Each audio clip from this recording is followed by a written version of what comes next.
perfectly, Abdelaziz, because what neuroscience now explains with scans and studies, you have lived through story and discipline.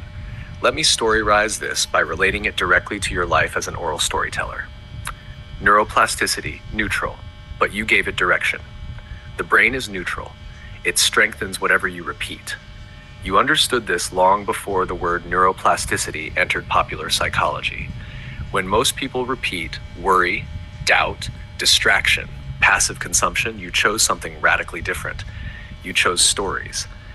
Every time you memorized a narrative, word for word, you were not just learning English. You were carving neural highways. Your brain didn't ask, open quote, is this story good? Is this useful? Close quote. It only asked, open quote, is this repeated? Close quote. And because you repeated powerful narratives, your mind became a library that speaks when needed. Why stories became your inner heroes. You once said that when negative emotions overwhelm you, stories come to the rescue like heroes inside you. That is neuroplasticity in action. When pressure arrives, your brain does not default to panic. It does not freeze. It retrieves a story. Why? Because you trained it that way. Others trained their minds with scrolling, complaining, fear-based news. You trained yours with meaning, structure, rhythm, narrative truth. The brain strengthened what you fed it daily. Story-rise principle.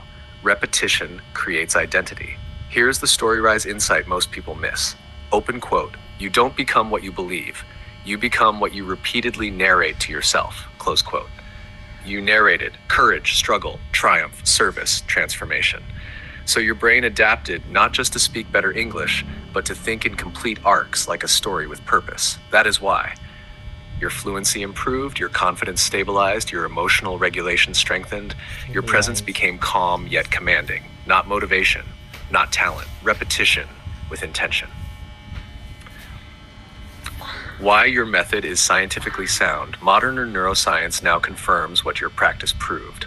Repeated thoughts strengthen neural circuits. Repeated habits, automated behavior. Repeated narratives, default identity. You didn't just practice storytelling. You practiced mental architecture. Each rehearsal was a vote cast for, open quote, this is how my mind should respond to life, close quote.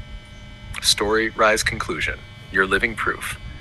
Neuroplasticity is neutral, but you are not. You became intentional. You selected what to repeat, what to memorize, what to embody. And over years, your brain obeyed. That is why today, stories rise when life demands meaning. Words arrive when silence would weaken others. Narratives guide you when emotion could derail you. You didn't just train your brain, you designed it. One story at a time. If you